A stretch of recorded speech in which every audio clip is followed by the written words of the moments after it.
প্রকার গাফিলতি দেখি সরকারের, আমরা দেশব্যাপী দুর্বার আন্দোলন গড়ে তুলব। ভাবে হত্যা করা হয়েছে, তার মৃতদেহের সাথে অন্যায় করা হয়েছে, মৃতদেহ কেটে টুকরো টুকরো করা হয়েছে। কেন হচ্ছে এমন? আমরা দেখেছি বিগত সরকারের সময় দেশে মব চলছিল, একটা একটা করে নিষ্ঠুর মব হচ্ছিল, পুলিশ প্রশাসন সরকার চেয়ে চেয়ে দেখছিল।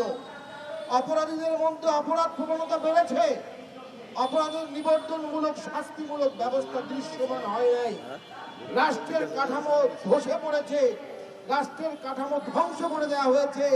রাষ্ট্রকে বানানো হয়েছিল গণপ্রজাতন্ত্রী মপতন্ত্রের বাংলাদেশ। ইলেকশন হলো, আমরা অনুভব করলাম নতুন বাংলাদেশ গড়তে হবে। একটা ইঞ্জিনিয়ারিং ইলেকশনের মাধ্যমে, একটা ম্যান্ডেটবিহীন ইলেকশনের মাধ্যমে দেশের নতুন গণতন্ত্রের অগ্রযাত্রা হলো না। পুলিশকে উৎসাহিত করা হলো না। বিগত সময়ে যে পুলিশ হত্যা করা হয়েছে তার ন্যায় বিচার হলো না। পুলিশ সোর্স কাজ করছে না, অপরাধ দমন হচ্ছে না।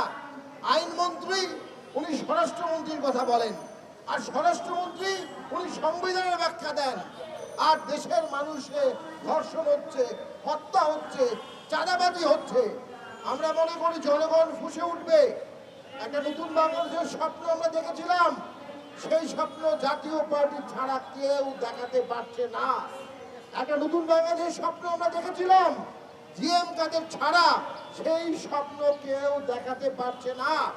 আমরা জনগণকে বলবো, জাতীয় পার্টির পতাকা তলে আসেন, জিএম কাদের পতাকা তলে আসেন। আমরা আপনাদের সুশাসন দেব, আমরা আপনাদের রেপ হতে দেব না এদেশে, আমরা নিষ্ঠুর হত্যা হতে দেব না। আইনের শাসন প্রতিষ্ঠা হবে। বর্তমান সরকার আইনের শাসন প্রতিষ্ঠায় সচেষ্ট না। তারা আইনকে শাসন করতে চায়, প্রতিষ্ঠানকে নিয়ন্ত্রণ করতে চায়।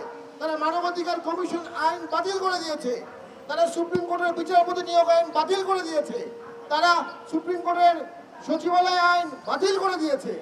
এর মাধ্যমে ভবিষ্যৎ ফ্যাসিস্ট গভর্নমেন্ট, ভবিষ্যৎ স্বৈরতন্ত্রের বীজ তারা নিজের হাতে রোপণ করেছে। যদি আইনের শাসন না থাকে, যদি বিচার বিভাগের স্বাধীনতা না থাকে, যদি মানবাধিকার কমিশনের স্বাধীনতা না থাকে, তাহলে দেশে ধর্ষণ বাড়বে, হত্যা বাড়বে, নাগরিকের ভোগান্তি বাড়বে। সরকারকে বলবো, রোগীর চিকিৎসা করেন না, রোগের চিকিৎসা করেন। সস্তা বক্তব্য দিবেন না, প্রতিষ্ঠানগুলো গড়ে তোলেন।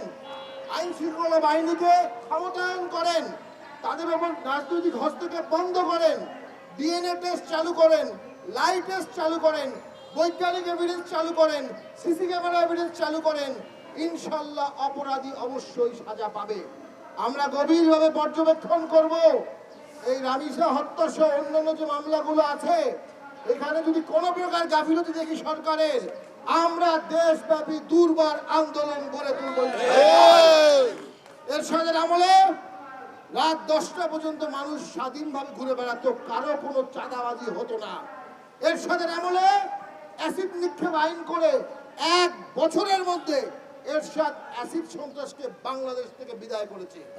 এরশাদের আমলে নারীদের পারিবারিক আদালতের জন্য বিনামূল্যে মামলা করার জন্য এরশাদ মুসলিম ফ্যামিলি অর্ডিন্যান্স 1985 করেছিল। এদেশের যত সংস্কার, যত বিকেন্দ্রীকরণ, যত আইনের শাসন, সবচেয়ে ভালো এক্সাম্পল গুলো ছিল এরশাদের আমলে।